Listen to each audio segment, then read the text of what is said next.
Braden Smith. Who's that? Hey, man, what you doing? Liquid Death. Good afternoon, live from Laney Wilson's Bell Bottoms Up. I'm Ross Johnston. It's day 2 of NFL free agency, and the Titans haven't made any moves yet today. However, yesterday they made 9 total signings, and they are as follows. Wide receiver Wan'Dale Robinson, 4 years for $70 million. Defensive lineman John Franklin Myers, 3 years for $63 million. Cornerback Alante Taylor, 3 years for $58 million. Cornerback Cordell Flott, 3 years for $45 million. Tight end Daniel Bellinger, 3 years for $24 million. Quarterback Mitch Trubisky, 2 years for $10.5 million. Cornerback Josh Williams, 2 years for $10 million. Center Austin Schlottman, 2 years for $9.5 million. And guard Cordell Volson, 1 year for $2.5 million. In a couple NFL signings from today, the Buffalo Bills signed tight end Dawson Knox to a 3-year extension, and the Detroit Lions signed former Chiefs running back Isaiah Pacheco to pair up with Jahmyr Gibbs. For all your foundation repair and your waterproofing needs, visit USSTN.com. Breaking news at once on your home for the Titans and Vols. This is 104.5 The Zone. Woo! Ooh.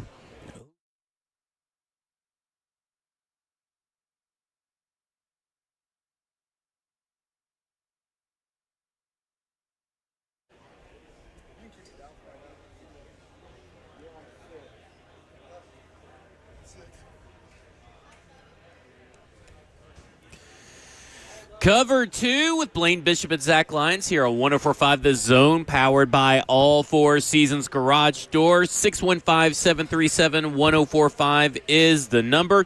Day 2 of Titans free agency, and we are live from Laney Wilson's Bell Bottoms up downtown Nashville on 3rd Avenue South for the Tennessee Motorsports Takeover. It's a family tradition like no other, as Bristol Motor Speedway hosts a premiere of the spring NASCAR triple header April 10th through the 12th, featuring the Food City 500 Cup Series race on the world's fastest half mile. That weekend provides 3 National Series races, concerts, track access, and extensive fan experiences.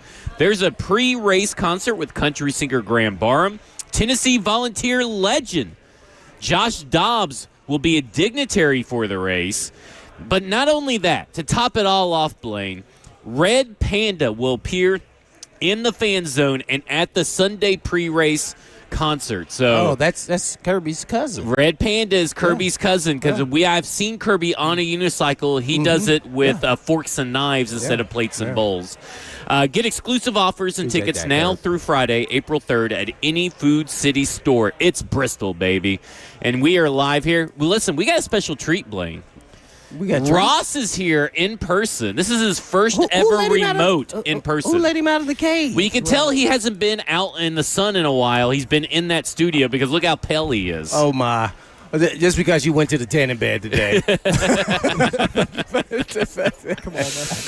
Oh, man. So, yeah, good, man. So, what's it like, man? You act like a little kid in the candy store over there, man. Oh, I'm very happy. Yeah. You know what it is? Yeah. It's a beautiful day out here. Oh, it is. Breezy. Man, what a great venue here, man. This is pretty cool, man, up on the rooftop deck. Yeah, we are on the rooftop. Private. You know, you got to get access, that VIP access. Did they still have the rope up? They had the rope guy earlier. was questioning me 50 billion questions. I was like, hey, man, no, just kidding. They snuck me through the back staircase. It was pretty cool, man, just to see that. They saw Zach's sunglasses and just let him right on through. They just let me, I wish. I had to go through the back staircase where the workers go up and down, apparently. Okay, yeah, he get him out, man. He trying to act like Joe Cool now. Oh, man, he must be one of those dudes. He gets out on the town, man. He thinks he's some hot stuff now. You know, downtown's, I used to run this area back in the day. You used to run this area? Yeah, back in the day when I used to live downtown. I used to spend all my time around these parts. Okay, I know. I see you drinking that liquid death Got the liquid death here. I'm preparing for whatever may happen during commercial breaks. We got the bar over here. We got food over there. We got race car drivers. A lot of stuff going on with this Tennessee Motorsports Takeover. Yeah, I thought I was going to get to drink out of some bell bottoms. Well, yeah, I don't know. You may still be able to. I don't know where those are at. Maybe they got some bell-bottom cups or something. That would be excellent content. That would be. That'd be see how I just came out with that so easily? Yeah. Hey, you can have it. They can have it for free. Go ahead and start that. I should have asked you they have like a special cocktail or something when I was up at the bar preparing for the show. I should have asked if they have some kind of special cocktail we need to promote. But I know they got some hot chicken. I know they got some barbecue over there. It's a great event. Lots of people here. Like you guys said, it's beautiful weather outside. Come hang out. They got live music, all that kind of stuff happening, I'm sure, downstairs because that's what every bar has around this time. And then, of course, we got the SEC men's basketball tournament. We'll be at Bridgestone over the next 3 days as well. So we won't see The Office until next week. We'll be out and about. Oh, my. Y'all will. I just get my 1 day. Oh, yeah, this is his 1 day out. Work release program. Oh, my, man. Somebody must not been available. You'll take all you get, huh? Hey, someone's got to do it. Oh, man. I was told not to mention the word panda around Titans fans because they have PTSD, of course, talking about Isaiah Wilson's nickname. Yeah. All right, F&M Bank Chat, Twitter to YouTube, Facebook Live is where you can interact with us. Of course, you can call in 615-737-1045 as well. And we'll have Stony Keely join us at 2:20 p.m., talk a little bit of draft, talk a little bit of free agency. Whatever's on our mind, we'll talk to Stony about as well. Other than that, so last night we go off the air. Yesterday we go off the air. The Tennessee Titans sign Austin Schlottman, center. Another New York Giants connection for Brian Daboll, a center. They signed him to a $4.5 million per year deal. They signed Cordell Volson, guard from Cincinnati, who missed the entire season last year due to injury. They signed him to a deal worth upwards of $3.25 million. Both of them 1 year deals, right? But Volson deal, no, sorry. The Schlottman deal is 2 years. The center. But the Volson deal is 1 year. We don't have full details yet for the Schlottman deal, but the Volson deal is just 1 year. And then Joshua Williams, cornerback out of Kansas City, he's got a deal that what we were told was up to a 2 year, $10 million deal. And I'm going to ask this because I wasn't on the radio when the Tennessee Titans signed Tony Pollard, but you talked many times about how the money means that Tyjae Spears ain't getting a 50-50 split or the starting job. Well, what does I didn't say the 50-50. Okay. I said starting job. See how things change. As well, like I wasn't Blaine here. Said, I wasn't here, so you was here the day that I said Pollard, though. I wasn't here when Tony Pollard got the job. Yeah, but I've said since we've been I know, but there. I mean, that's why you got it corrected. That's why you're here. Oh, my. You can correct. This is how rumors get started right there. Like, he changed what I said when you were on air, and I said Pollard is going to be the starter because he's the higher price paid player. Yeah. That's all I said. That had nothing to do with when he was signed and when you were on the radio. Yeah, so that's what you said. So now Joshua Williams signed. He's the third corner. He's getting paid a little bit more money than Marcus Harris. Does that tell you that he's the next guy off the bench? Absolutely. Yeah. Because that's what it felt like to me from hearing the Tony Pollard conversation. Yeah, because it's always about the money. If not, then you made the wrong decision, GM. Right. Why are you here? Yeah. See, that's how it works. Because it's no different than in the corporate world. Right. It goes down as pecking orders based off of who gets paid what. Because it seems to me, this is not saying this is how it's going to go down, but it seems to me the money would tell you that Alante Taylor, Cordell Flott, obviously starting on the outside, and then maybe one of those guys get kicked inside in 3 cornerback sets where they're going to use 3 cornerbacks and maybe not move a safety or something down.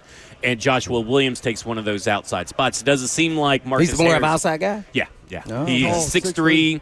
He's 6'3", got 32-inch wingspan, played the majority of his snaps outside for the Kansas City He got Chiefs. a little injured, banged up last year, right? I don't know. It seemed to me he played all the special team snaps. So he turns out he was also a gunner, a really good gunner for the Kansas City Chiefs. They get 2-1 there. Right. So it just made me wonder, Marcus Harris's place on the depth chart seems to have taken a little bit of a hit this go-around. I mean, obviously he could still earn a spot in the off season and everything, but that's going to be with the money. That's going to be hard to do. Let's correct you here. Okay. Where did you see Marcus Harris on the depth chart?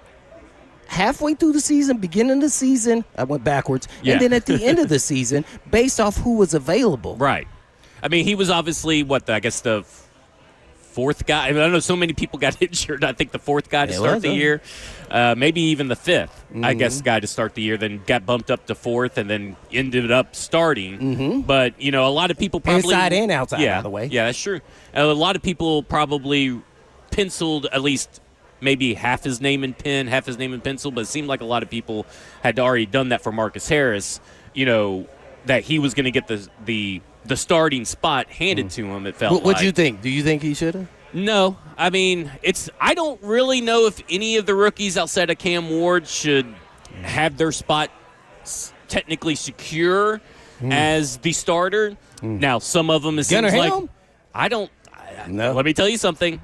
I don't know if Gunnar Helm's your starter. Right. If we're going by snap count, strictly by snap count, in my opinion, I think Bellinger's your starter and I'm Gunnar just go back Helm's to your what guy. I said. Who makes $8 million? Exactly. And who makes rookie salary? Exactly, because everybody thinks this frees Doesn't up mean him. that Gunnar Helm is more impactful as a receiver. Yes. But that he's not going to be the guy out there blocking it. I think they're going to run the ball more than we think. I mean, than most people think. Right. Yeah. And so I would agree with you. Is like everybody's like, well, this frees up Gunnar Helm to be tight end one.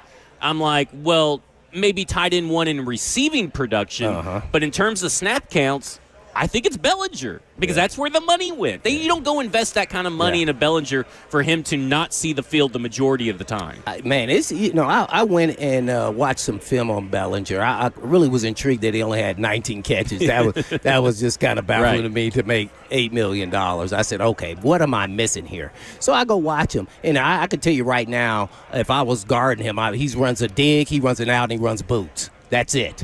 That's it. And guess what? He's very productive, and he's a solid guy. Run after catches, pretty good for a big guy like that. He can move around. He's not some slug is what I'm getting at. He's kind of, I'm going to put him in the mode of like Austin Hooper or somebody, that's a good one. of that ilk, that's a good, solid, tight end in the league, but nothing special. Yeah. But he could show you flashes at times. So I didn't see enough to say, man, he could be impactful. But I could say, oh, man, I see what they see on potentially being more than 19. He could be, double that or maybe 35 type catches in a season. So I think he's a really good player. I think he was a fourth-round pick. So he's a solid athlete. Fourth or third, yeah. Yeah, so he's a very good athlete. Yeah, so I thought, okay, it would make sense. He'd get more opportunities. Yeah, and to me, that's what it felt like, is that the more I kind of sat there and thought about it, I was like, Gunnar Helm may be the bigger weapon, but when you're talking about starters and snap counts and who's going to be on the field the most,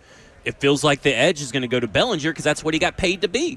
He didn't get paid to come in and be some scrub of a tight end. He didn't get come in and get paid to be Jeff Swain.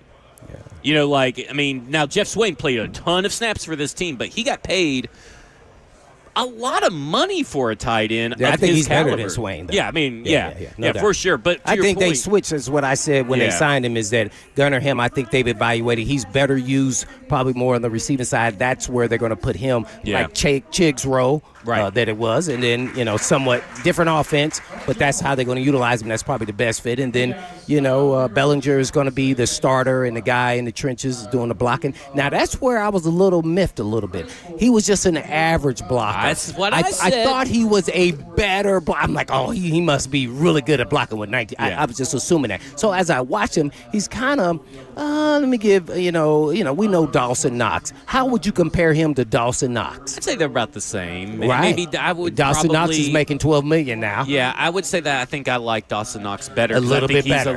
Has a little bit more variety to his game. Right. I think he's a better blocker. He kind of reminds me of Michael Pruitt. Do you remember Michael Pruitt? Yeah, he's a good player for us. Yeah, he was all right, but that seems like that guy. But I think he's a better blocker than Michael Pruitt. Yeah. But when I saw the deal, I put in my tweet, I said, you guys can cope all you want. This is an overpay. Now, that's fine. It's free agency. Totally understand. Everybody gets overpaid. But I was like, he is an average blocker at best. And maybe you get a couple of snaps and a couple of plays where he's an above-average blocker. Right. But he's an average blocker at best, and he's not a tremendous pass catching threat, and I feel like this is more of a $5 million guy than an $8 million. It's hard to guy. disagree with that. I think Yeah. they're looking at the upside here and potential, and then you add on free agency. Yes. And that's kind of how you get to this number. So I was, Yeah.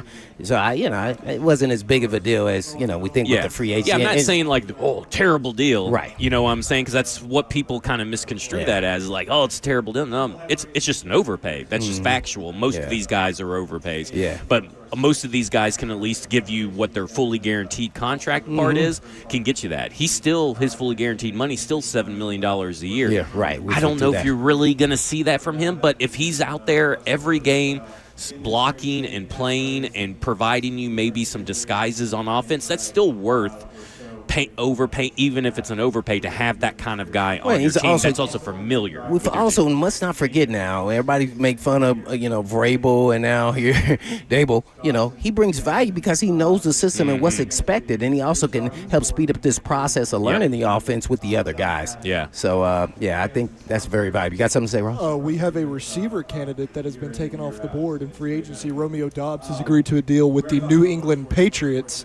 Also, Geno Smith got traded back to his original team, the New York Jets. Well, he got traded? Yeah, got traded. Late round Wow. pick swap, and the Raiders sent him to the Jets. So a couple moves just made. Do we know Dobbs' money yet with I the do New England not Patriots? see any money on it yet, but That'd be a good fit up there with them. yeah. New England? Yeah.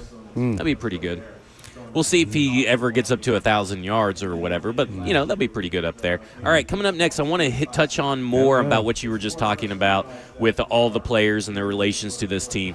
And we're live from Lainey Wilson's Bell Bottoms Up on 3rd Avenue South for the Tennessee Motorsports takeover of downtown Nashville. This is Cover 2 with Blaine Bishop and Zach Lyons here on 104.5 The Zone. Speedway Motorsports and our venues meeting that is Brad Wilson, Sports Hall of Fame. Here to recognize what we do as a company. We're grateful to be here. Thanks, Brad. Appreciate you having me and appreciate being part of this great event. Just want to take a quick moment to recognize Bristol Motor Speedway, but also recognize someone who spent his entire career creating unforgettable moments for racing fans across Tennessee and the entire country. From starting as an intern to moving his way up to president and general manager of Bristol Motor Speedway, Jerry Caldwell has transformed one of the most iconic venues in all of motorsports into a world-class stage for sports and entertainment. I'd like to have Jerry come up because Jerry, on behalf of the Tennessee Sports Hall of Fame Board of Directors, it's my honor today to let you know you've been selected for induction into the Tennessee Sports Hall of Fame class of 2020.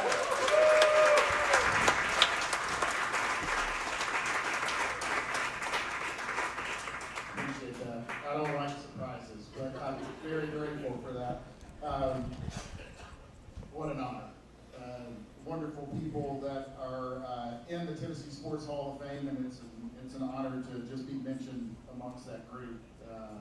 I'm blessed to be able to do what I do with a lot of great people, and they're the ones that are the hard workers. They're the ones that make me look good. But certainly grateful for this honor. Thank you, Bill.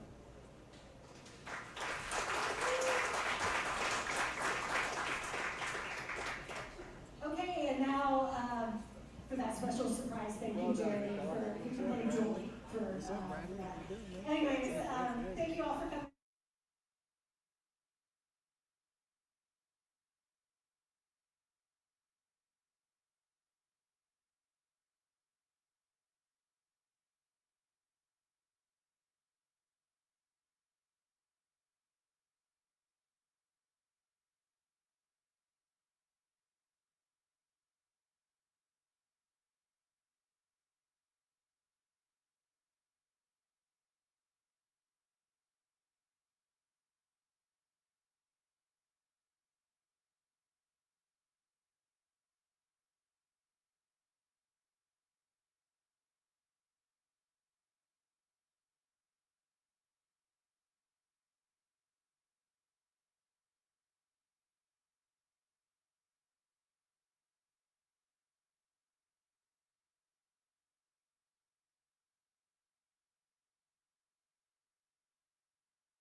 Cover 2, live from Laney Wilson's Bell Bottoms Up, downtown Nashville and 3rd Avenue South for the Tennessee Motorsports Takeover. It's a family tradition like no other on Bristol Motor Speedway.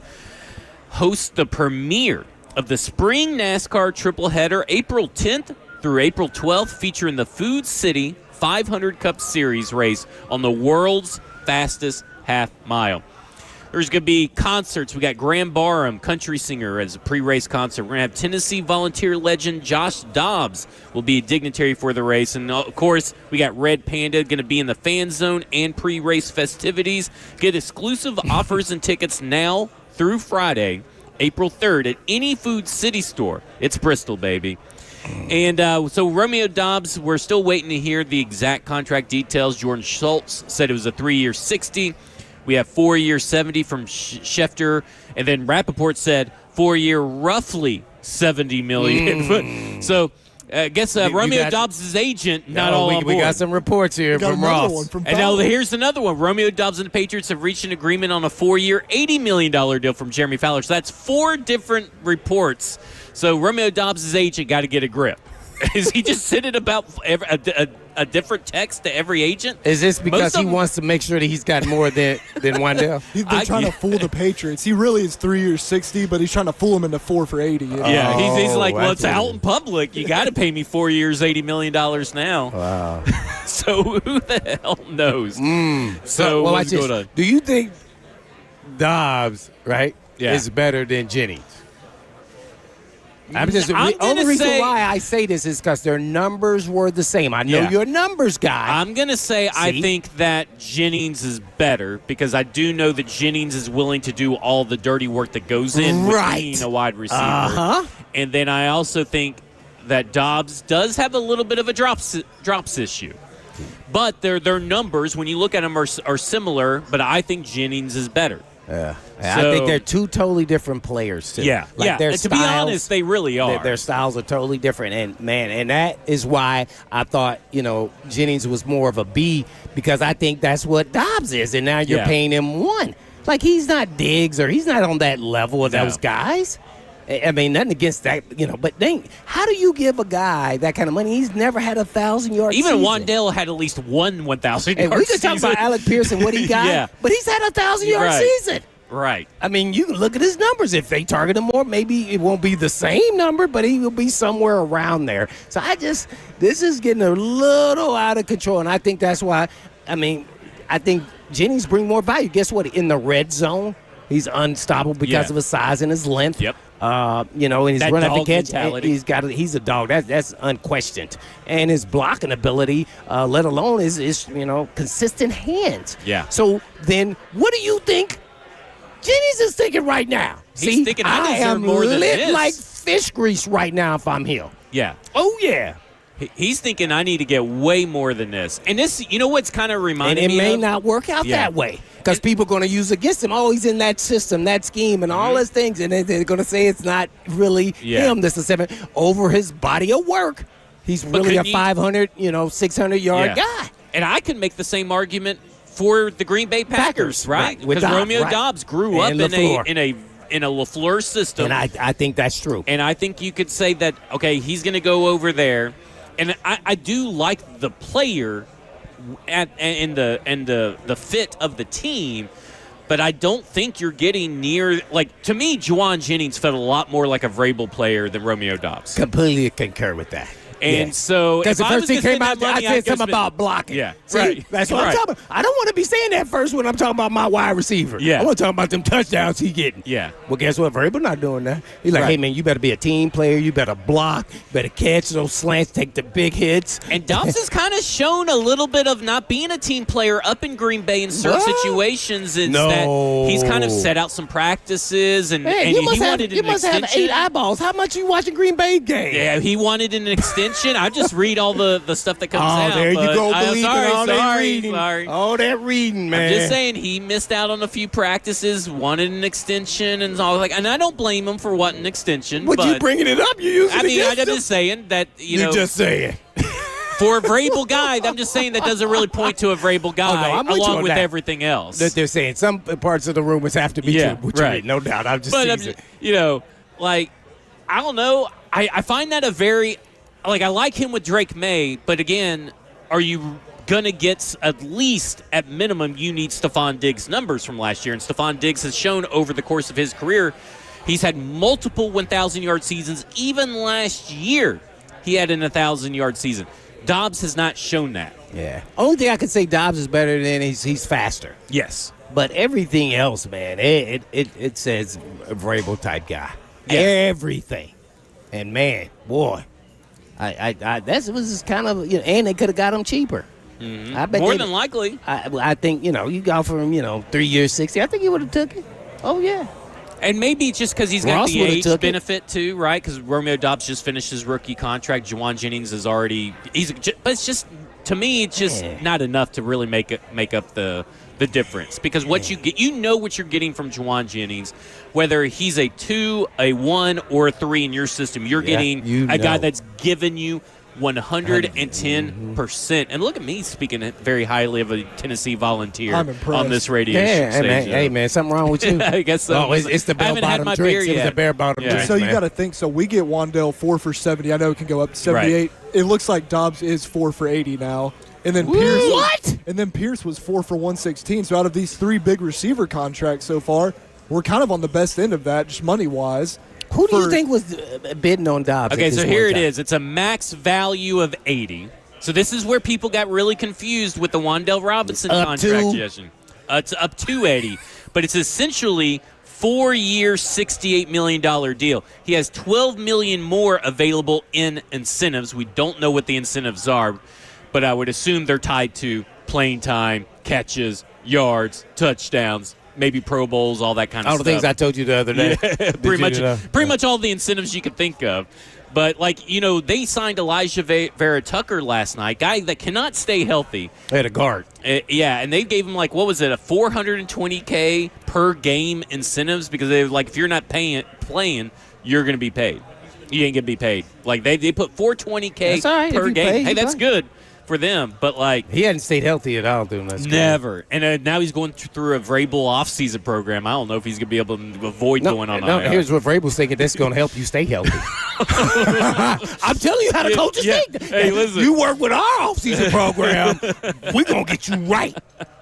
Watch. Yeah, that's what they're thinking. They probably even gave him incentives to work it out there in the summer.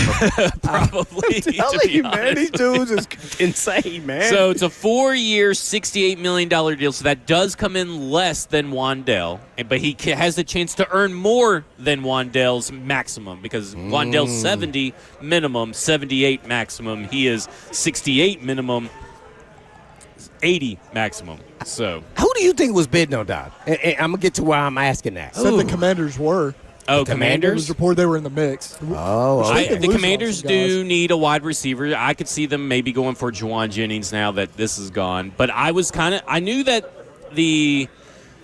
I wondered if the Raiders were in on the mix because they always have money to spend. And I also wondered if San Francisco, with the injuries they've had at wide receiver. I thought San Francisco was a better fit for him. And because I know they got Mike Evans. They could probably still get Romeo Dobbs if they wanted it. Maybe they're just kind of waiting everything out to bring back Juwan Jennings. But San Francisco's the other one that came to mind besides Las Vegas. Commanders is a very good one to keep on the radar. The reason why I was asking is because I'm wondering what kept getting it bumped up. Yeah. Where was the, incentive from the team to say, hey, man, we got to beat these other teams because they're bidding on them. I'm like, man, I thought his market, for him was sitting here he's sitting at home. Why wasn't I signed already? Wandale's signed and all the others, that's what happened to the players. They're sitting there wondering what's going on. Well, that's kind of where I go back to the whole Daniel Bellinger and then Charlie Kolar gets paid $300K more a year than he did or whatever. And I'm thinking, who is outbidding these teams for Charlie Kolar and Daniel Bellinger? I have no idea. Because there's Dallas Goedert hasn't even signed. Chig hasn't even signed. Those guys bring you at least something in the framework of the offensive pass game. Speaking of that, what is going on with Chig? We're not hearing his name anywhere. I don't know if maybe teams just are hey, we don't know what to do with you. What's the fit in our system? Oh, no. Stop and maybe, this madness. Maybe it's asking price. Stop this madness. He's a receiving tight end. I agree. Guess what? Every tight end wants to be a receiving tight end because you get paid. Yeah. I mean, I'm with you. Well, now in the blocker I'm just saying, I don't know. Like, I can't think of what it would be. Hey, man, if I was 6'5", I can block right now, and I can get 19 balls, man. I mean, man, come on. Boom, boom. Come on. This is really weird how this is going for Chig. I'm a little disappointed. Like, I haven't seen his name even pop up anymore. Yeah. The only time I've ever seen it was like, okay, Chig may land with the New England Patriots because of a connection, right? Like, well anybody can make that connection, right? So, like, I don't know. You know, I'm not saying that, like, you had to pay Chig the $8 million or whatever. I don't know if this team necessarily got better at tight end with the Daniel Bellinger. I think they got a different style of tight end that maybe provides you more flexibility and stuff. And you did get a guy that knows your system. But if we're talking pure talent, I don't know if your tight end room right now is technically better than what you had last year. I think the tight end room is more balanced. And that's a good way to put it. When I say that, remember I always say you don't want the same type of receivers, you don't want the same type tight ends because you want to be able to attack defenses in multiple ways. So you don't want all of them to be the same. Yeah. I want the short guy, I want the tall guy, I want the jitterbug guy, I want the guy that can run routes, I want the guy that can block. Guess what? Now they don't know what's coming. Hey, we may put them both on the field and split them out and put them outside, put the receivers inside. They don't know what's coming. See, and being on the defensive side, that used to just like, oh my God, what are they about to do? Because I think I want to know the play before it's about to happen. Right. You know, I want to know. And I'm like, oh, man. You're looking for the tells. I'm looking for the tea leaves that's going to help me have a notch in a quick snap of bang, I'm about to go. And that's why I think Chig, to me, brings a lot of value. That's why I think Bellinger is the opposite of that. That's why I said my first reaction was they're moving Gunner to Chig. Yeah. To Chig's spot because he's more of a receiving, more natural tight end, bigger target, red zone. Can find the seams. Yeah, especially towards the end, the last half of the season. Oh, man, Gunner took off there, man. I can remember now he ran the 7 route versus Cleveland Browns, right? Caught the touchdown. Another one here at home later in the season. Caught a touchdown in the right corner, right there on the side where we're looking over. I'm like, dang, man, that was a great catch. Back shoulder. I was like, oh, man, that's high level for a guy who's matured over a season, and then you saw him get better and can still get better. Probably a better all-around player than Chig, potentially, because he's probably going to be a better blocker just because of his size. Yeah.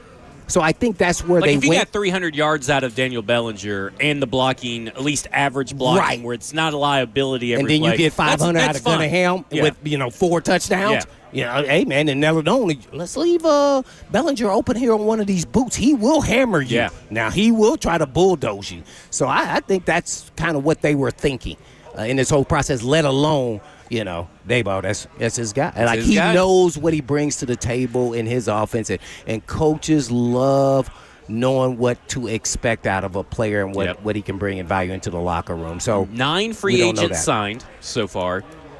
8 of them have a connection to someone on either the front office staff or that. The only person that doesn't have any connection is Cordell Volson. And John Franklin Myers obviously played with Aaron White-Cotton and played for Aaron White-Cotton and Robert Saleh. Mitchell Trubisky played for Brian Daboll and Shea Tierney. Wan'Dale Robinson played for Brian Daboll. Alante Taylor played for, technically, I guess, that's the proper word, Dave Ziegler at the Saints when he was there. Austin Schlottman for the New York Giants underneath Brian Daboll. Cordell Flott, Brian Daboll. Daniel Bellinger, Brian Daboll. Joshua Williams, Mike Berganzi. So, I mean, that's a lot of connections. Well, and listen, that's familiar faces. And the reason why you want familiar faces is because you're paying them top money and you know what you're getting out of these 8 guys. out of 9. 8 out of 9. That is actually a high number. That is a real high number. That is. I would expect that maybe half of them probably would have some connection to the coach, especially the way the coaches move around now. But, man, that is, man, we're going to run our offense and we're going to be jump-starting this thing real quick. And I think that's a good thing. No doubt. That because they're making a conscious effort. And, by the way, Berganzi is buying into what they're selling them. Yeah. By the way, he's part of these decisions. He's listening to them. Oh, no doubt. No doubt. I mean, that's one thing you can definitely tell from this whole thing is that Mike Berganzi is listening to what his coaches say they need to be successful. What's still needed and what's still out there. That's the big thing. What do you think? These players too are buying in because which corner was it yesterday that we signed? It was either Taylor or Flott that basically was about to sign Flott. somewhere. Yeah, Yeah, with the Giants. about to sign back with the Giants, and Mm-hmm. then Salah tells them how they're going to use him and stuff. It's like lots of people are. I'm wondering what he following told with him, like this. how he's going to use him. I guess. When I don't watched know, tape, he was all outside. Yeah. I didn't see him anywhere. I mean, Inside. I'm wondering what he told him. I'm so curious. Maybe he was just playing coy and be like, oh, okay, you can just pay me more? Okay, that's cool. I never saw him in a slide. Like, I don't know what other way you can use an outside corner. I don't know That's how what he much now. It was a Shane Bowen defense, and we know they like to play a little bit off. Maybe he's going to say you're going to play a little bit more to the line and be a little bit more physical. I don't know. Maybe that's something that he likes to do, yeah. and he was told not to at other places. It's funny how that works. Yeah, you never Someone know. will be a little more aggressive. Something like, to me, I would give my players, if I'm coaching them, options. And then now you got to live with your option because you're the one out there playing. Right. You're the one out there playing. Hey, I will give Live you with your advice. decision. Right. Okay. We want to be able to be multiple. We want to be able to play press technique, off technique, in between, make everything kind of look the same, and then you determine what's better fit for you as the skilled player at the cornerback position because all players aren't the same. So when I hear coaches say, well, we want to press, and that's what we're going to. Well, wait a minute now. What if you have a finesse corner, and he wants to be off, or he press bail? He is not in your face, but boy, does he get a jump. And when I think of that, I think of Samari Rowe. He was not going to try to grab you and get in your face and all that, but he would play press bail because he says, hey, all I need to do is run with him like a rabbit. And then I make a play just like I'm the receiver because I played receiver in college at Florida State too, as by the way. So his whole thing was, it wasn't about being physical. It's about, I'm going to run and glide with you just like you do, and then I'm going to just make plays on the ball. So I have vision. So I can make plays. So I don't like when they say they try to corner, cornerbacks and different players at different positions, by the way, on offense too, and say this is the only way. Teach them multiple ways, and then they decide what's the best technique for them to play in the actual game. And then if you keep getting roasted, then the coach can come to you and say, hey, man, hey, look, I tried to tell you we need to do this, but you're doing this. Hey, man, that may get you to the bench. And listen, to be honest, I mean, there's so many different wide receivers that you're game planning against and all this kind of stuff.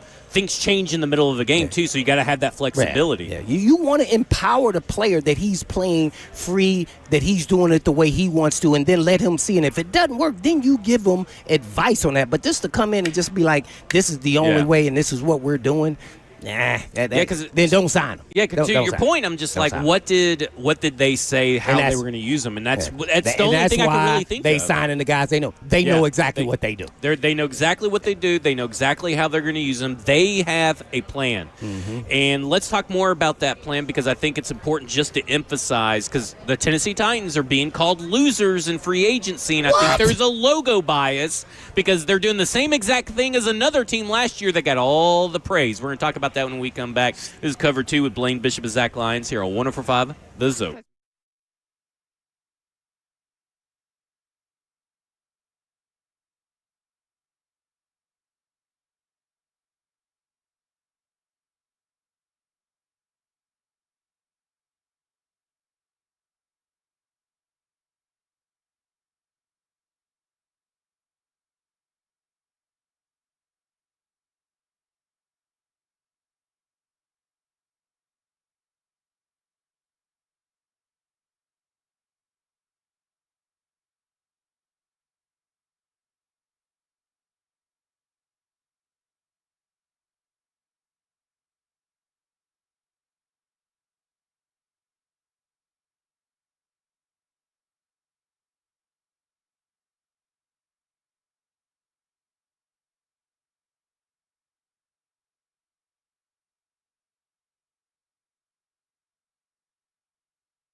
615-737-1045 is the number.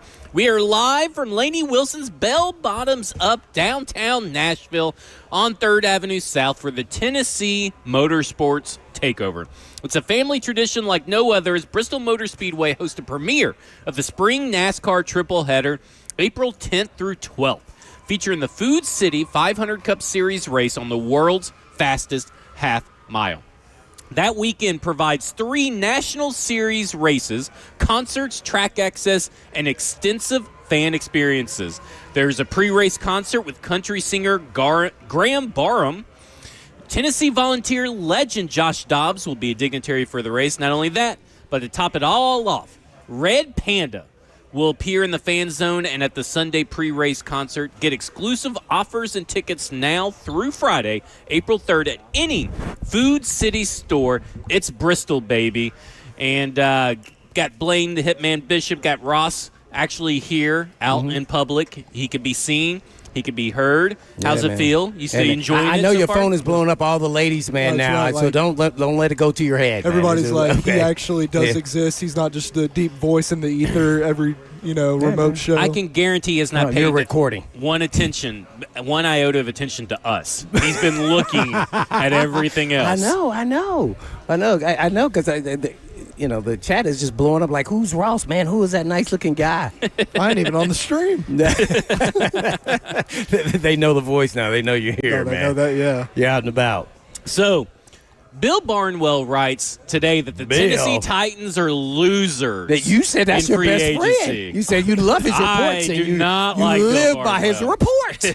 Bill Barnwell read his last reports. year says that the Patriots did what they needed to do in free agency because they had so many holes and they had the money to spend. But because the Tennessee Titans turn around and do it a year later, they're losers for doing it. He said this? Was what he said. He said they're losers. Ross, tell me this. He didn't say this. I respect Bill I've seen Barnwell. it. He said this. He lumped us in with the Cleveland Browns. No, he We're said both we were losers. We were Tennessee Titans. That were was his losers. words. That's what he Losers. said. He does free agency winners and losers, and the Tennessee Titans were losers. Well, he just wanted to get some clickbait on that, man. What do you give the Raiders? Let's see. the Raiders. That is I'm a sure he great said they question. did an exceptional job, Paid a didn't pretty penny for 2 guys. he? I bet he said they did great. He said the Baltimore Ravens were losers. He didn't say anything specifically about the Raiders one way or the other. Who was great then? Well, he said the winner was like Tua Tagovailoa. A what? Jalen Phillips won free agency, but the Panthers probably lost free agent or that. C.J. Stroud is a loser because of all the offensive line changes.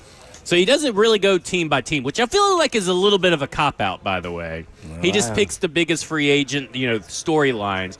But this is what he said about the Titans. What? He said, the Titans, meanwhile, came into the offseason with more money to spend than any other team. They had $85 million in cap room, which that is incorrect, a figure that could have risen even higher if they had moved on from disappointing veterans Calvin Ridley and L'Jarius Sneed. Which I want to get to this Calvin Ridley as a disappointment kind of deal. I heard Buck echo this too. I don't really think Calvin Ridley was a disappointment other than injury. But I understand that should be a factor in. But I wouldn't be shocked if one or both still get released, traded for the days to come. But the goal for Tennessee was to add talent on both sides of the football around second-year quarterback Cam Ward and star defensive tackle Jeffrey Simmons. He goes, I don't mind their moves on the defense. He'll start with the positive. He goes on to name the trade for Jermaine Johnson, John Franklin Myers.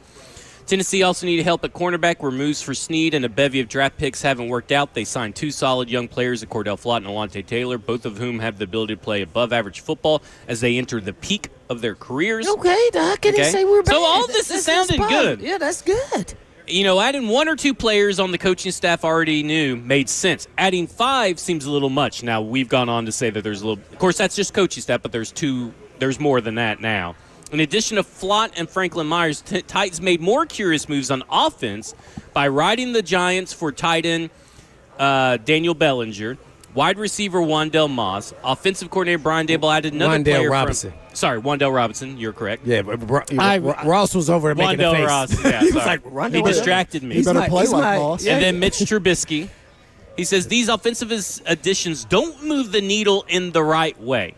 Which I would disagree because they do move the needle in a positive direction for the Tennessee Titans no matter what you see. Now, Are they going to be worth the money? No. How many free agents are actually ever really worth the money that they get paid? Who knows? But we all understand everybody's going to get a little overpaid in this market. And he goes, Bellinger has failed to top 300 receiving yards in a season as a pro. He isn't a threat in the red zone. Disagree. And he isn't the same caliber of blocker in the run game as players like Charlie Kohler or Charlie Warner. What that doesn't say is that he's a better pass blocker than both those guys when you look at the statistics. The Giants had a 39.8% success rate on designed runs with Bellinger on the field over the past 4 years and a 40.8% mark when he was on the sideline. That's a very broad stat to use to draw conclusions about one player, but the Giants had one of the league's worst running games with or without Bellinger on the field, which wasn't the case for blocking tight ends Kohler and Warner. You know, Kohler only had Derrick Henry he was blocking for when they signed surprisingly large deals of free agency. And so he then kind of dismisses Wan'Dale Robinson, said, you got Chimere DK, why do you need Wan'Dale Robinson? And he says the Titans will be better in 2026, but they came into Monday needing playmakers for Ward, edge rushing help, and significant investment in the secondary. They only got one of those things. But the Patriots did a very similar thing, and he was like, oh, the Patriots were pretty good last year. I mean, that was some good moves. He says that they all make sense because you just need bodies. You need to build a roster. And that's kind of what they're doing. They're building a roster with guys that they know. And I think that's actually a positive, not necessarily a negative like other people want to skew it. But his words were that they were horrible, right? His words were, to put it exact, losers. Cleveland Browns and Tennessee Titans. Yeah, so what did the Browns do? I don't even recall what they did. I don't even remember. But, the loser part here, when he starts off with all the positive and you're talking about all on the defensive side, those you can't deny. Right. So I don't know how that then makes you a loser, even if you don't agree with their moves on offense. That puts you middle of the road now. Yeah. That puts you right there at that C if you want to use his, measuring stick here. And I think Wan'Dale Robinson, I thought he was wrong on him. He will be positive because of his style of play. Right. Those are unique players. The slot guy that moves the chains, they're jitterbugs. Those guys are, it's like catching a rabbit, in a backyard. You can't do it. That's what those dudes are. Their quickness is untouchable. So now he can say something about the Bellinger. Now, yeah. I get where he's going with that. We've said similar stuff, but we get it. But when the majority of your signings are good, how can you be a loser? And I also get where he's I don't think it's loser. I think that was clickbait. They do need another playmaker, but you can't force something that is not there. Right. And that means that I don't see the big time young outside wide receiver that's available. I mean, you guys tell me. So there's maybe not in the draft and it wasn't in free agency. Most of those guys don't get out there. You can say, we could go for the old guy like Evans, but then I don't think that's the route that this team wants to go. They want to stay young or young up and coming, let's say in their prime. Let's say they're 26 now going into their prime in the league and they've proven none of those guys become free agents. So I don't know what he thought they should have done. And at this point, you could say, hey, man, I give him a C+. Hey, we got they're gonna still add some different guys. You don't know what's going on here, and then the draft, how that's gonna play out. So at this point in time, I definitely disagree with what he's saying there. He's a well-respected, writer too. Well, I will say this: that was a little surprising. Yeah, I will say this about the Wan'Dale Robinson signing, in that it came in less than Christian Kirk's contract, and when Christian Kirk got his contract, he never had a 1,000-yard wide receiver season. Mm-hmm. And that was back in 2020. And everybody was like, whoa, yeah. I was anyway. And that was 2022 offseason. Now we're in the 2026 offseason, 4 years later, and this deal came in less than that, and that you got a 1,000-yard wide receiver. I'm sorry, that's, to your point, not only is it a good deal for what Cam Ward is really needing and this offense really needs, but value-wise, it's a better deal than Christian Kirk. I know exactly what happened here. I'm going to tell you what happened. No. Yeah. Dayball never called him back when he was the Giants head coach. There you go. He's pissed off still today. He said, I'm going to get that sucker. As soon as now he's with the Titans, he did a horrible job. And then they signed his own players. Yeah, that's what happened. He didn't return his calls twice. He's holding a grudge. Yeah. I like it. Man, this is how it works now. Yeah. Behind the scenes, yeah. Because this makes no sense. I mean, really. Makes no sense. Yeah, especially because you named off like three. To say that they're losers. Yeah. Now, you can disagree with his opinion about some of the. If you want to say players. between a winner and a loser or middle of the road or whatever, but a loser, when you say that more of the signings are good signings than not, that doesn't make sense. Doesn't make sense. All right. Coming up next, we're going to tell you who's available. best players available still in free agency, and which players maybe interest us as a collective here, who doesn't interest us, and what do the Titans actually still need. We also have Stony Keely at 2:20 p.m. This is Cover 2 with Blaine Bishop and Zach Lyons live from Laney Wilson's Bell Bottoms Up on 3rd Avenue South downtown for the Tennessee Motorsports Takeover. This is 104.5 The Zone.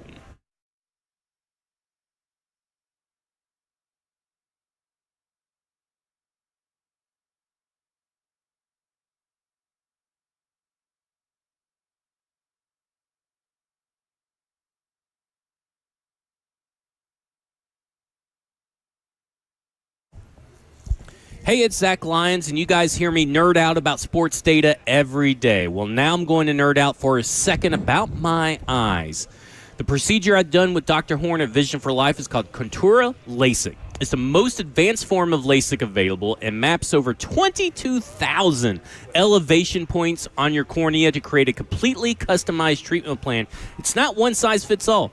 It's a built specifically for your eyes. Dr. Horn was the first surgeon in Middle Tennessee to offer it, and after my consultation, we agreed it was the best option for me. And the results, I'm seeing better than 20/20. It's honestly incredible. But what worked for me may be different for you. Whether you're 18 or 80, Dr. Horn has a vision correction procedure that's right for your eyes and your lifestyle. If you're tired of blurry vision or the hassle of glasses and contacts, schedule a consultation and find out what's best for you. Call 615-436-2020 or visit visionforlife.com.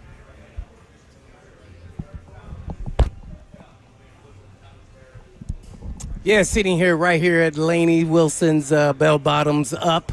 Man, I see all these guys walking around looking all fit, and I go, man, what the heck am I doing? I need to get my 8-pack going, maybe 6-pack, sooner than later. So I guess what? I got to call my boys over there at Edge Peptide.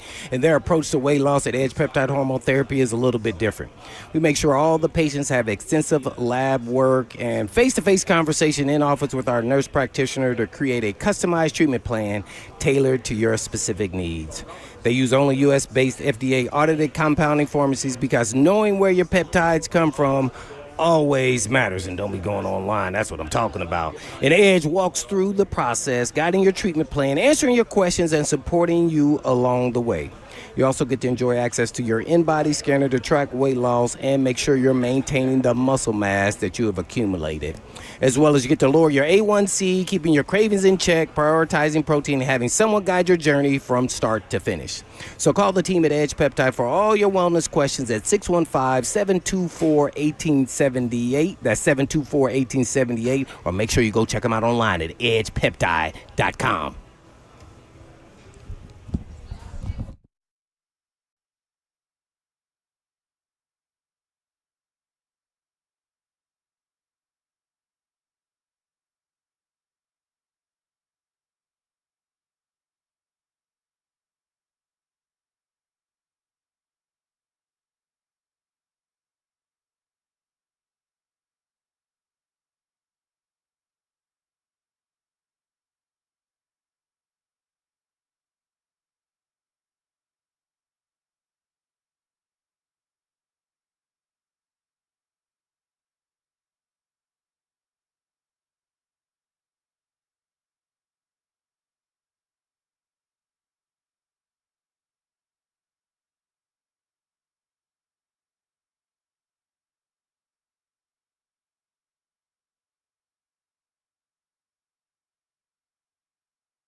Good afternoon, live from Laney Wilson's Bell Bottoms Up. I'm Ross Johnston. It's day 2 of NFL free agency, and the Titans have not made any moves yet today. However, yesterday they made 9 total signings, and they are as follows. Wide receiver Wan'Dale Robinson, defensive lineman John Franklin Myers, cornerback Alante Taylor, cornerback Cordell Flott, tight end Daniel Bellinger, quarterback Mitch Trubisky, cornerback Josh Williams, center Austin Schlottman, and guard Cordell Volson.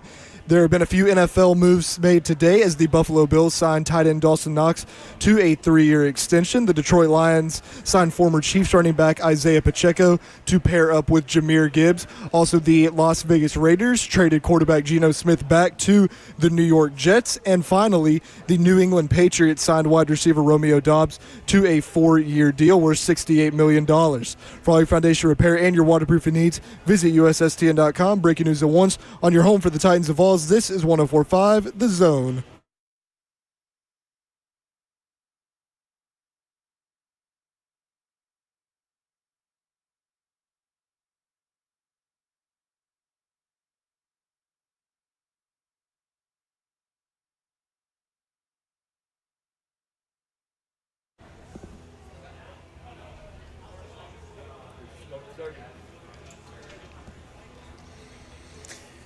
We are live from Laney Wilson's Bell Bottoms Up, downtown Nashville and 3rd Avenue South for the Tennessee Motorsports Takeover. That's right, this is Cover 2, playing Bishop and Zach Lyons here on 104.5 The Zone, powered by All Four Seasons Garage Door. It's a family tradition like no others. Bristol Motor Speedway hosts a premiere of the Spring NASCAR Triple Header, April 10th through 12th, featuring the Food City 500 Cup Series race on the world's fastest half mile.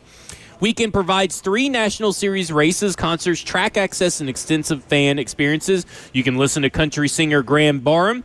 You can see Tennessee volunteer legend Josh Dobbs will be a dignitary for the race. And, of course, there's also Red Panda will appear in the fan zone at the Sunday pre-race concert. Get exclusive offers and tickets now through Friday, April 3rd at any Food City store. It's Bristol, baby. All right, we're all kind of quiet on today's free agency for the Tennessee Titans. We haven't had a signing announced.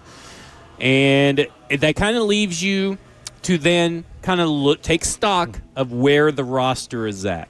And let's go one by one. Where do you think is still the biggest glaring need for this team? My opinion, it would be center. Or I would really just lump in right guard with it, too, and just say offensive line. But really, the center is probably the most important aspect to Cam Ward's development right now on the offensive line. I mean, right guard matters, but center seems pretty glaring. I know they signed Austin Schlottman, but that's not a starter. You don't think he's a starter? I think he's maybe a backup or competition for someone. Now, he is getting paid. If you follow the money. 2-year, $9 million deal, $4.5 per year, but that's really just a 1-year deal. Maybe, 4.5? bro, he's the highest paid center on the team right now.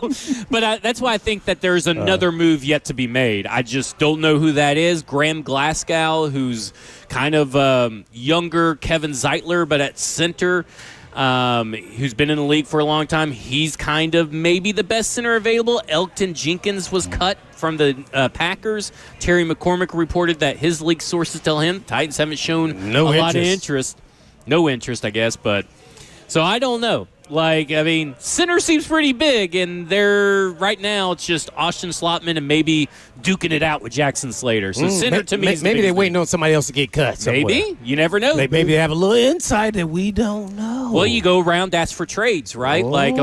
This guy may get cut. Maybe I'll trade for him. And that's how it ended up. Elgton Jenkins ended up cutting because they couldn't trade him. So you got a point. Yeah, Ross, you got something? I mean, center's the obvious one. I would go with that as well. I wouldn't mind seeing somebody else in the linebacker room, maybe another, Z-type receiver, with Ridley being an X and Wan'Dale kind of being brought in as a slot guy. But they covered a lot of it yesterday, honestly, a lot more than I thought they would at the start because they were going slow at the start, and then all of a sudden the deals just started pouring in. So, linebacker, I would say. Change it up a little bit. I don't know if it's available, but, man, we're going to do it with a group of receivers or just there's no one. There's no dominant guy. I mean, Jawan Jennings is the best wide receiver on the free agency market right now by a large margin. Right. Was any of those guys, number one, that were available at the start of free agency? See, and that's how you come up with your strategy of how you're going to your plan of attack, even though you needed, a number one receiver. You say, well, we're going to do it by Ridley's still here, right? So you think that's going to cut him? They don't have to cut him right now. Like, what's the point? They don't have to. I mean, at this point, that's what I'm saying. I don't know what they're going to do, but I'm thinking they're going to keep him. Yeah, because that's what is he making? What 22, 21 million. That's in cash, and then a little bit of a cap hit too. Same number almost. Watch this. And he knows Dabo, right? That's your guy. Well, and that's what Alabama. I'm saying.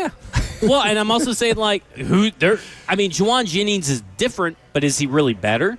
Because I heard them, talk about like Calvin Ridley can't be relied upon at the Buck Reisen show, and I was like, what were they saying? I mean, like maybe injury wise, yeah, sure, he wasn't able to be relied on, but he was a 1,000-yard wide receiver for the Tennessee Titans in a crappy offense. Well, I mean, and not to defend them by any means, but I think what they're talking about, he's a little inconsistent. When I say that, I'm talking about there'd be some games.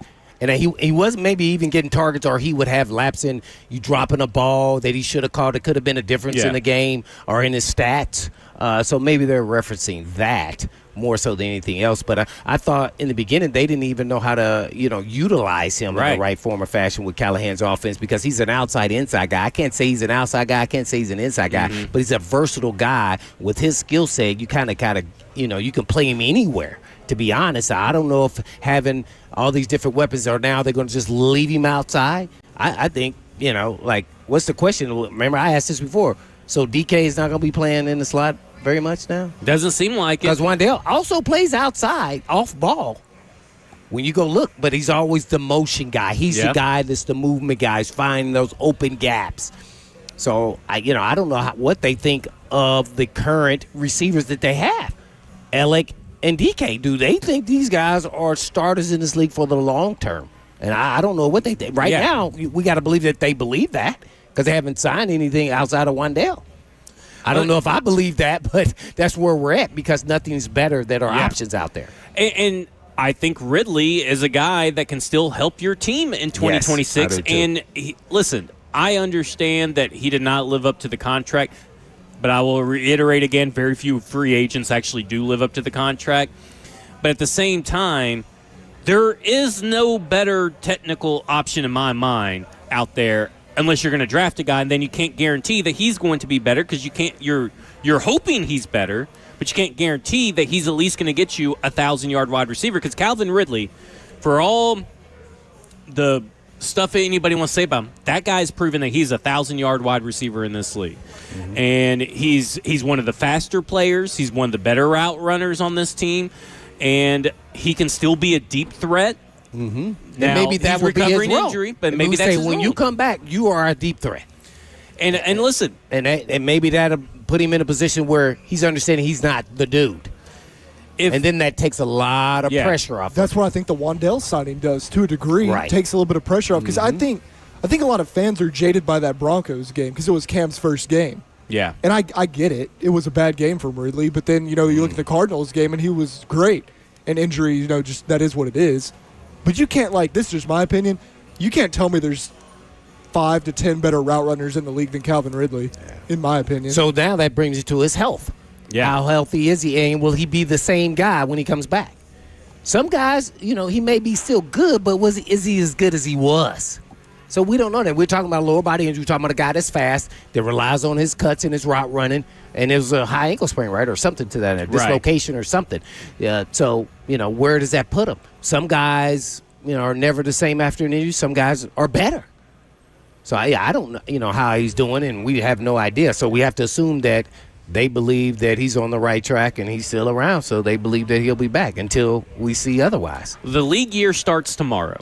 On the 5th day of the league year, so after tomorrow, the 5th day, he gets owed $1 million in a roster bonus. Oh, if they do that, then he's here. He's here. They're buying. Yeah. And I know $1 million isn't make or break or anything, but that's you're paying him an extra $1 million on top of whatever unless you got. Something happens with a trade, and they just say we can't pass this up. So if to me, if he's here after 5 days, and we're in this deadline for that. We obviously have a set deadline. If he's here, he's here. And I don't think that's a bad thing for Cam Ward to have him another year. Yeah. I mean, at the very least. I mean, you don't have to keep him for 4 years, but at the very least, what's your replacement plan? Are you going into the draft, if you cut Calvin Ridley and you do not sign a wide receiver of equal talent or near equal talent, like a Jawan Jennings is near his talent, he's different, near his talent, then you're relying on someone in the draft. And maybe that could be the plan, right? Maybe they could go crazy and go Carnell Tate at 4. Maybe they do go a wide receiver. But again, that's a lot of hope and not a lot of proven commodity. And what's best for Cam Ward is to have proven players around him. Maybe they're waiting to see how it all plays out. Maybe they move back to 8 or 9, take Tate, pick up a pick, and then they would say, well, it was worth us giving up Ridley. Or we keep Ridley and we add him to the addition, just telling him his numbers are going to be down, his role is going to be a little bit different. You're going to be our deep threat. Hey, how does he take that? Some guys, they'd be like, nah, I'm the guy. And then some guys be like, all right, well, that's the role we want to put me at. His number's going to be, 500 to 700 probably in that range. Right. With less targets. And listen, I get it. Ridley does have drop issues, concentration issues, but he still has 100-yard games. He still has 1,000-yard receivers. He can still find the end zone. And his job is likely setting up to be a little bit easier with Wan'Dale Robinson. Cam Ward takes another step. Maybe they still draft a second-round wide receiver, and you got 3 young guys, Wan'Dale Robinson and then Calvin Ridley to round out your 5.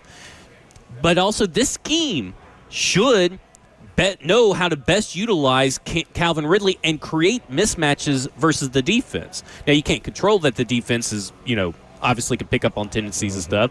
But this, just like this scheme should maximize certain aspects about Cam Ward, this scheme should maximize Brian Dable. Right. So how did he do when Dable was there? And now we have multiple elite receivers. Well, that was the year right before he got drafted in the first round. Right. So he was pretty good. Who was all other receivers with him? Tons of receivers. See, that's what I'm getting at. Tons of them. And he was still probably one of the better ones. That's when they brought in Devontae Smith and Judy in there. And I know a lot of people will call me crazy, but at the time, I thought Calvin Ridley was a better NFL prospect than Julio Jones. Now, Julio Jones turned out to be the better wide receiver, but at the time it was all going down. I thought Calvin Ridley really showed out as an Alabama wide receiver the years he was there. And Julio Jones was good, don't get me wrong, but I thought Calvin Ridley was better at Alabama. Now, obviously, that but you say he's a better pro prospect. Well, better college prospect into pros, but yeah. That was never true. I thought so. Yeah.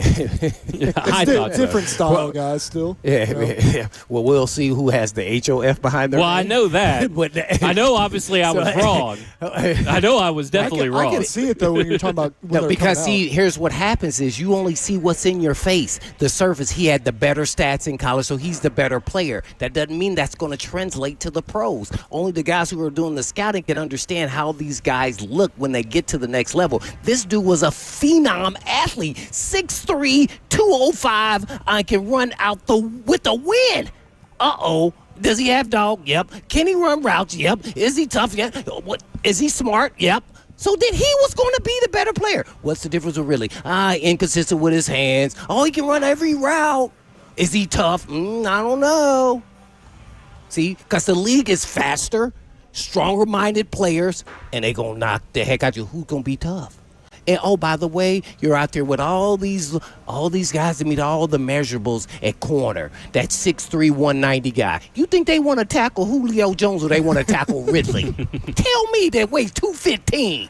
Come on, man. It's a no-brainer. That was never going to happen. As much as I like Ridley. I like Ridley, too, by the way. Listen, I know a lot more now about NFL than I did back then. But see, when I lay that out there, it's just like, now that's a no-brainer. Yeah. And listen, me now would know that, would go back in time and tell him, no, here's what you got to learn. Because I mean, I was very much not into this stuff. Did you throw up your beer when you saw how much the Falcons gave up to move up in the draft to get him?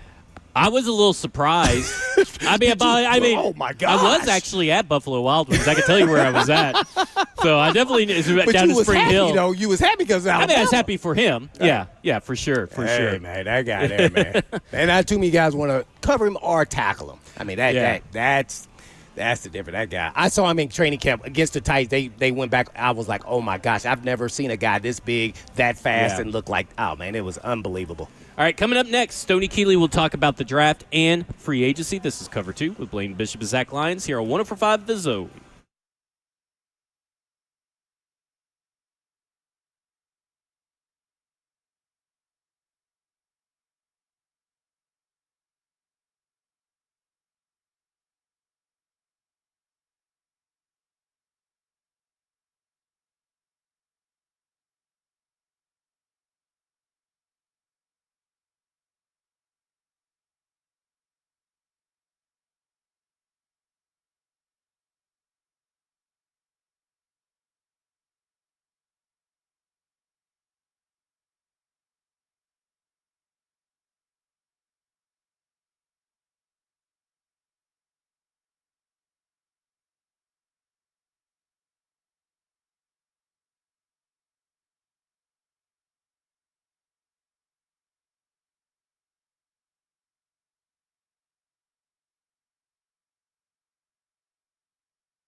Cover 2, Blaine Bishop and Zach Lyons live from Laney Wilson's Bell Bottoms up downtown Nashville and 3rd Avenue South for the Tennessee Motorsports Takeover.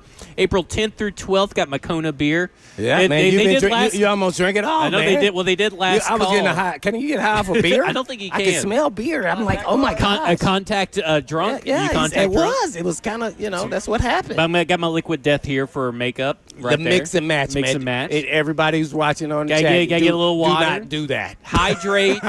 Beer. For every 2 beers, 1 glass of water. That's what you need. And for every 2 beers, 1 glass of water. That's a pro tip right there. Oh, man, Kirby, I think you need to take him up on this stuff, man. Every 2 beers, 3 shots. Oh, man, you need to stop the Pepsi and do that. Yeah. All right.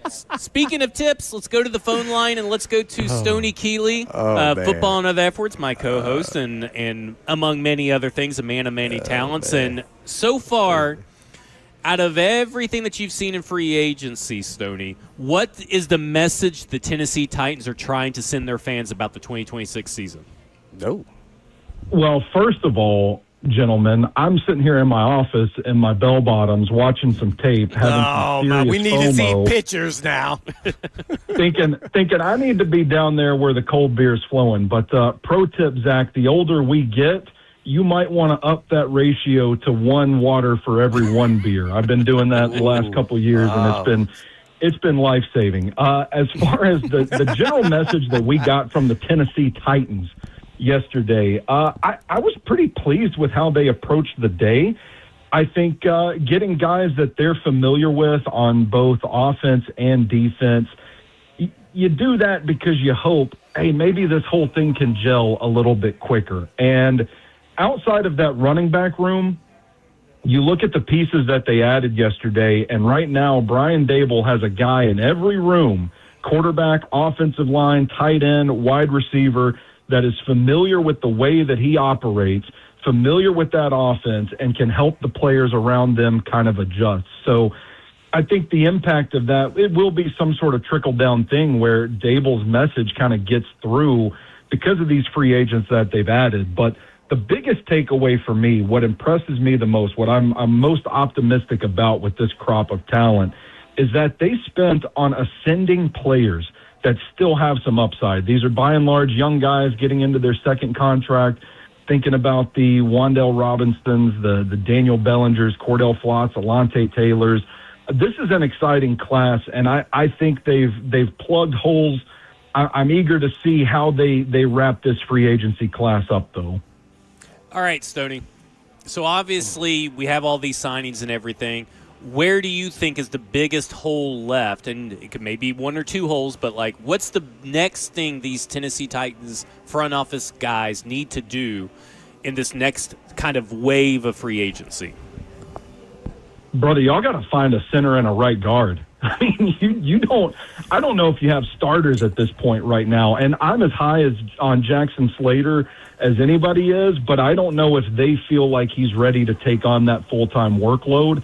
I'd love to see him continue to develop a little bit. I think, he's been cross-training at center this offseason, and maybe he'll be ready by the time the season starts. But I think if you're going into this season, and it's Slater versus Schlottman in that room, I think it's kind of scary at the center spot. So I know that things look kind of bleak right now after Linderbaum goes and gets this $27 million a year deal, and he's the top guy off the board. And then Connor McGovern re-signs with the Bills. You get Cade Mays going to Detroit. Nobody's going to be doing cartwheels for Luke Fortner, but I would say this. If I'm a front office guy, if I'm a scout in that building, to me, this is the kind of opportunity that excites me, because you're going to have to get creative to solve this problem at this point.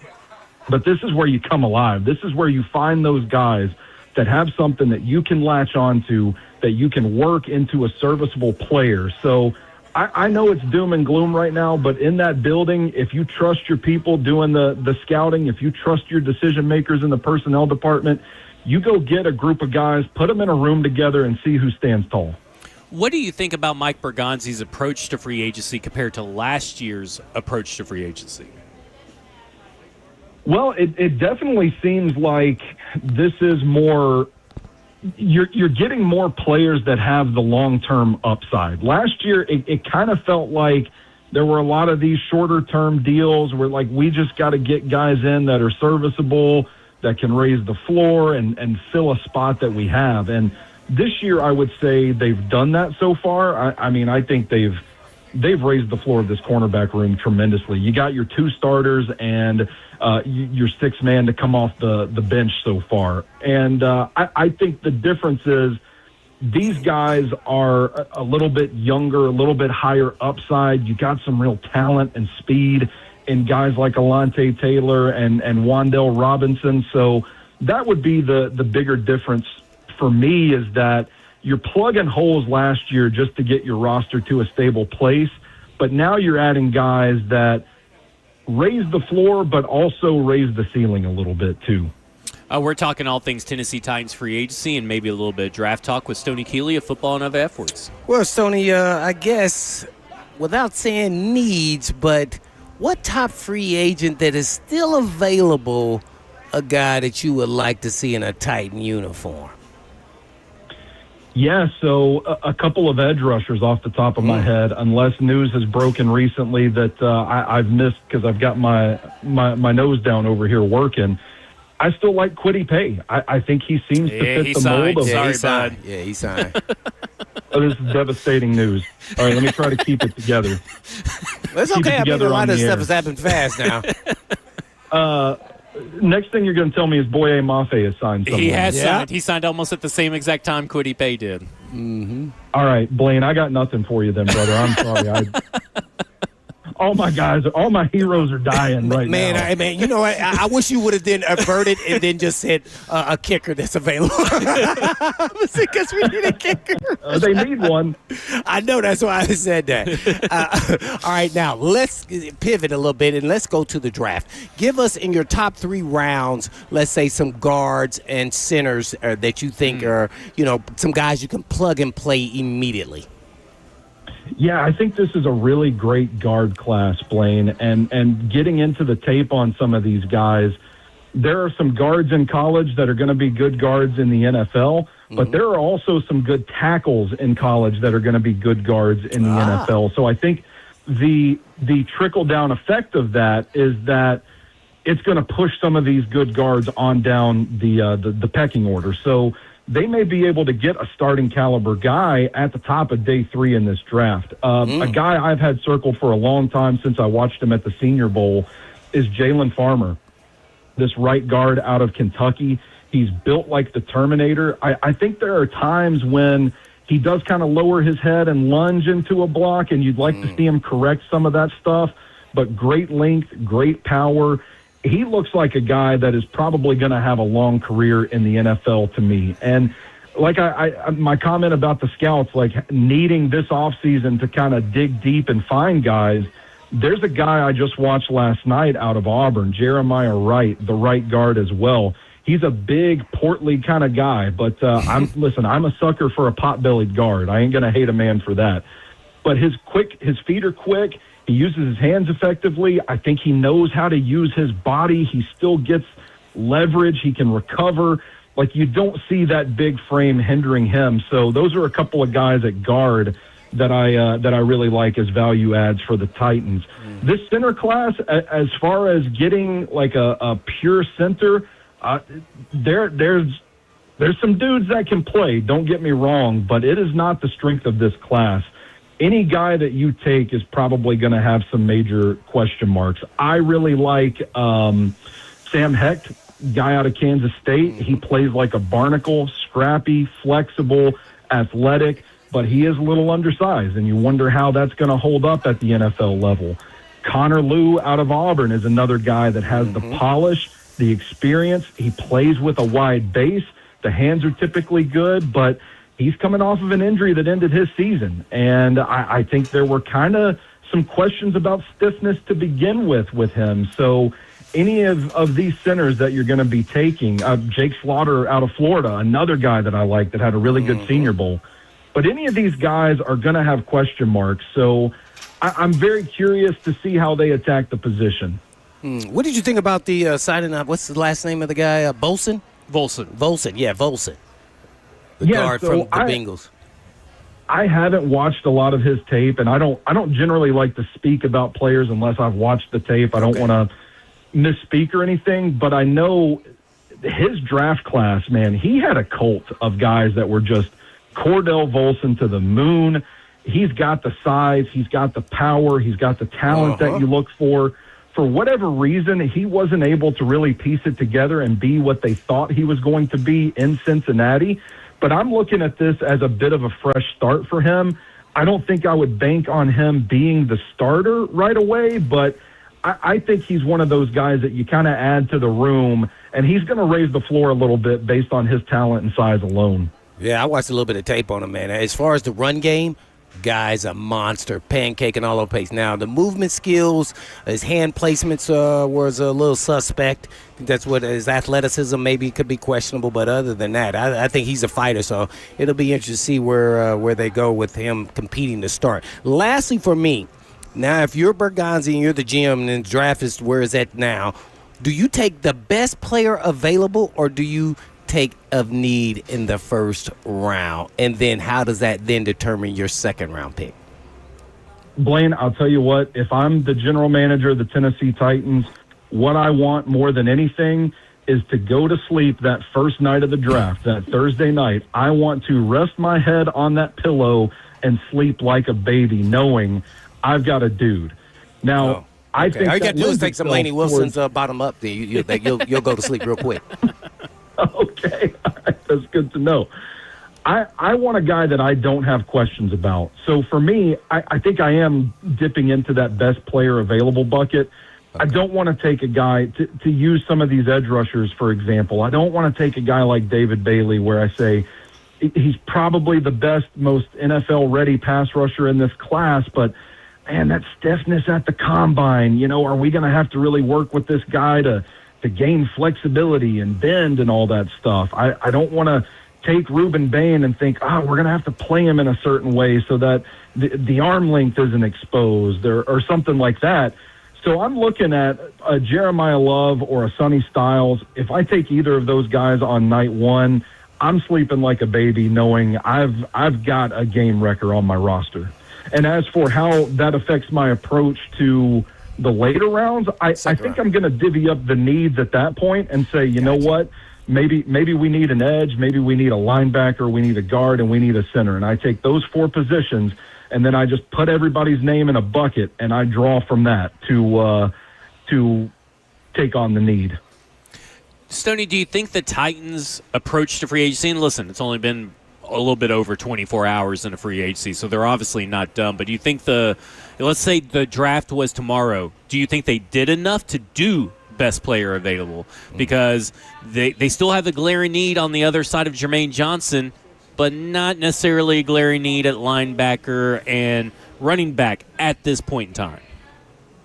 Yeah, I would agree with that. I think as it stands now, if they don't add another guy, you start getting into that position where you might not have the luxury of going best player available because you need someone of quality opposite Jermaine Johnson. So, and then, the thing is that spot would be the one that would worry me, that edge spot, because you might need a starter at center. You might need a guard, a starter at right guard as well, but there's not a guy worthy of the fourth overall pick in this class that's going to come in and start right away at that spot. So I think as it stands now, you do have to kind of weigh the positional value a little bit, given that there's a chance you're going to get one of the premier pass rushers in this draft at 4, and that is still a major need for this team.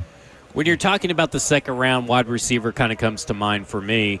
Who out of the wide receivers that are kind of floating around in either the second round or maybe that provide value in day 3, who are some guys that you've watched recently that you want to highlight? Yeah, so I just wrapped up evals on Omar Cooper Jr. I think he's my wide receiver 4 in this class, behind the big 3 that we've talked about so far this offseason. I think he's got underrated speed. I think he's got good start-stop ability. I think he runs pretty clean routes. I think he's got a complete game And I won't be surprised if we look up 3 or 4 years from now and say this is the best receiver to come out of that 2026 draft class. I'm a big fan of Denzel Boston out of Washington as well. Big body ball winner. I think his speed is a little underrated. A lot of times on his tape, I felt like he was having to kind of slow down to come back to an underthrown ball, and that's going to affect the perception of his speed. But I think it's there. I think he's got good movability. I'm a big fan of Chris Brazzell out of Tennessee as well. I think he's got the size. You know, they've added some wrinkles to that Tennessee offense where they're running more pro passing concepts, and he's out there running whip routes and crossing routes and all that stuff as well. They even ran some mesh at Tennessee this year. I mean, they're really opening up the playbook there. So those guys come to mind right away at that 35 spot. But if you want a name for 66, I'm really intrigued to see what happens with Chris Bell out of Louisville. Big frame wide receiver, but has some acceleration to go with it. Man, he can play in the open field, but has that ACL tear late into the 2025 season. He was a fringe first-round guy before the injury. So with this class being so loaded with guys, I'm curious if he gets kind of lost in the shuffle and then ends up becoming a value add in the 3rd or 4th round. All right, there you go. Stony Keely, you can hear him on Football and Other F Words. And there's a rotating, like, disco ball, but it's in a bell-bottom pants kind of deal. I'm gonna steal those for you, and you can wear them on Thursday. Hey, sounds good to me. Whatever we got to do to entertain these people, Zach. All right. Stony Keely, Football and Other F Words. We greatly appreciate Stony. You can also read his stuff over at stackingtheinbox.com. Coming up next, we're going to wrap it up. Let's do a little free agency review, any signings that may have happened we'll catch you guys up on. We'll also talk about some best players available as well. This is Cover 2 with Blaine Bishop and Zach Lyons here on 104.5 The Zone.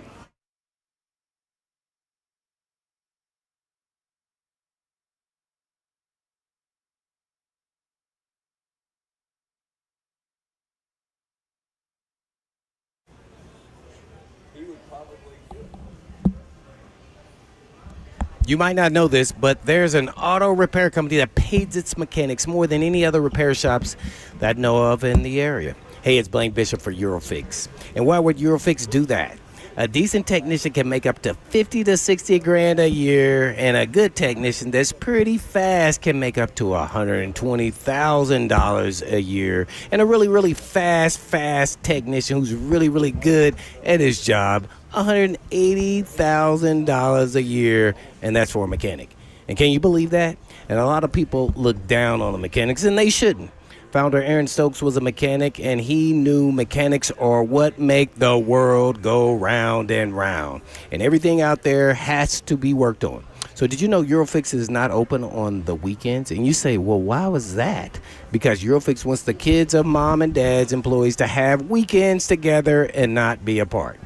So if home life is unhappy, work life will be unhappy too. So that's why Eurofix is open Monday through Friday, as well as European vehicles are below dealer price, and they always give you that 3-year, 36,000-mile nationwide warranty on all the repairs Eurofix performs. And 5 locations and more to come all over the state of Tennessee. And all you have to do is just give them a call at 844-EUROFIX. That's right, 844-EUROFIX, or you can check them out online at myeurofix.com. That's myeurofix.com.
Cover 2 with Blaine Bishop and Zach Lyons here on 104.5 The Zone, powered by All Four Seasons Garage Doors. 615-737-1045 is the number. We're lapping.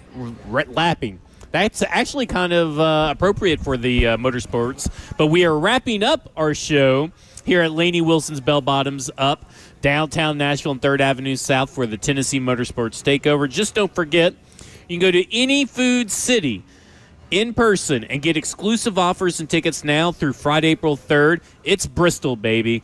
And I just figure we could go through. I do want to kind of just real quick talk about Trey Hendrickson, Blaine, because he's holding out for a contract, and apparently there is a difference of $10 million between him and some teams preventing him from wanting to sign with teams. And the more I hear developments about Trey Hendrickson, the more I go back to you and you saying, here's how I would lay out a contract for Trey Hendrickson. And it would be a lot of incentives and this and that. And I'm thinking maybe that's what he needs to be angling for if he at this point in time, because it doesn't look like a $10 million difference is a pretty big difference in the NFL. Yeah, that's a lot. And, maybe we're talking about a long-term deal. I think he needs to revisit, what he was thinking before Cincinnati until now, where he's at after being injured most of the season last season, especially a domino when you're an aging player, but yet still a proven player. So to me, that's what you do. It's no different than when Bud Dupree came off of a ACL. I would never have signed him if I was the Titans just because he came off an ACL, but I would have made it incentive laden. This is the same situation now. We're talking about a abdominal pull and tear, which is really the core of all your power as an athlete. So if that gets wrecked again, then you're in serious hurt, and you can't even lift your legs. It's like you're running in quicksand. So I think that's what maybe his agent should be looking for. Maybe his agent promised him something else, and that's probably not going to be the market. If not, you just do a one-year deal for something reasonable, and the going rate, $12-15 million or whatever it is for a guy of his stature, and then make it incentive from there. But I can't believe $10 million is off on long-term deal. I'm assuming. Yeah. That's a whole heck of a lot there. And it probably doesn't help that Houston keeps doing this weird contract negotiation with Daniil Hunter where they give him like an extension every year. And this year was a $40 million extension, and he probably sees that. But Daniil Hunter's been a little bit more available than a little bit more? Well, just a little bit more. Because, Trey Hendrickson was pretty available for the most part until this last year. In the NFL, you're only as good as your last play. That's true. And last year, he missed a lot of games. Yeah. And when you're saying you're 30 or more, that can wreck you a little bit. You got to kind of reprove yourself on a one-year deal. Unfortunately for him, and not unless he's got HOF behind his name. And I'm not to say that he's not going to be that guy, but as of right now, we're not sure if he is that kind of guy. So that matters, man. As much as I love me some Trey Hendrickson, he's going to probably have to take a one-year deal. It's going to end up being that way, and he's going to probably, even if he takes a one-year deal, he may still have to come down on his price tag too. Like, what do you think he's asking for per? I bet he's got to be asking for $30 million because I just think he is. $30 million? I bet he is because I think the franchise tag was pretty close to that. A lot of people said his market was around 26 to 28. And so I have to think that maybe teams are just wanting him to pay like a one-year $20 million deal and something like that, and he's not wanting it. Yeah, that's about right for me. Yeah, and then I add maybe some incentives in there for him. Right. Make it look good, up to. Yeah, I mean, hey, how many? I know that there's a couple of these Tennessee Titans signings. We don't have all the incentives laid out, but a lot of these were up to deals. Mm-hmm. So they have the opportunity to even earn more if they're on the team and producing and stuff like that. So Tennessee Titans have kind of done that this year. I'm not saying they're going to do that for Trey Hendrickson.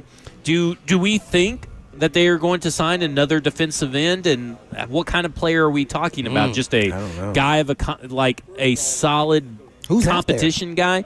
Well, you got obviously Trey Hendrickson, but you also have Clavon Chason. You have he didn't sign back with New England. He did not sign back with New England. You also have Bradley Chubb is still floating out there, and I know he's got a lot of injury issues and stuff. There's AJ Espinoza from the Buffalo Bills. He was a rookie. He just finished up his rookie contract. I mean, he's like Diet or Kmart Trey Hendrickson in a sense, kind of similar build, similar ability to play, but not the stats. He's not the level of Trey Hendrickson.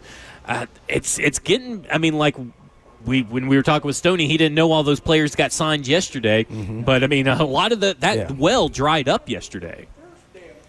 I mean, we can maybe go down the list and look at I'm actually cool with that because I think the second round this year's pass rushers are a little deep, and I think I could get a guy opposite of, let's say, Harrell. Yeah. With Femi still kind of growing and thinking I'm okay with Johnson and then the elite D tackles that I have. So I think I'm not pressed to sign a pass rusher if it's, somebody's going to get overpriced. I think I'm looking for that mid-range pass rusher. If that's not available, I think I'm cool with maybe getting a guy in the probably a second guy round. that you're going to sign Or towards third the end round. of this week. Probably a guy that you sign next week that's going to be like a Draymond Jones Draymond Jones is a little bit first wave. So I guess Jihad Ward, who came in a little bit later. Didn't they say that they're not signing any of those guys? Well, they're not going to sign any of those guys, but a guy like that. Right. Well, who's the other guy? Let's name him. I mean, I maybe don't know. Arnold Ebekete. Who? He played for Atlanta. He's a younger guy, but he's a guy that's a pass rusher. Maybe What was his Aziz numbers? Ojulari. I mean, these are all rotational guys. If you're looking for a solid guy that's not going to, maybe doesn't have a lot of upside, but you may be able to get a Jihad Ward-like year, 5.5 sacks. I do go back to A.J. Epineza. I like him. Yeah, he's all from right, Buffalo. yeah. I would go to he's him. all right. Been in the league for 6 years, so we'll see what they do. But no signings as of today. Maybe some signings will happen on 3HL that's coming up next. I think they've done enough. Maybe they have. This is Cover 2 with Blaine Bishop and Zach Lyons here on 104.5 The Zone. And in the meantime, And in between time, peace.